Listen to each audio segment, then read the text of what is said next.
Hi, so we're gonna do a really simple garlic bread toast. Everyone loves garlic bread. It goes perfectly with the pesto chicken salad that we made, or with a shot of soup, or just as a snack.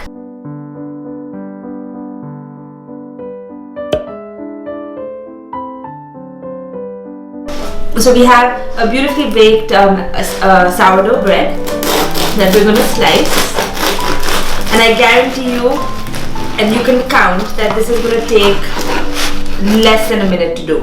We're going to open the olio, which basically has parmesan, fresh basil, chili flakes, salt and pepper, and it is absolutely divine. But it is so simple to make yummy garlic bread out of this.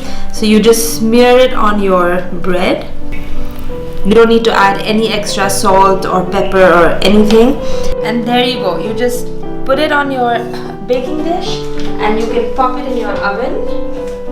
I already have this preheated at 150 degrees, and that's all you have to do. I told you, it takes less than a minute to have some delicious garlic bread that goes with pasta, that goes with pizza, that goes with pasta, that goes with salad, and it's just a really nice snack to have.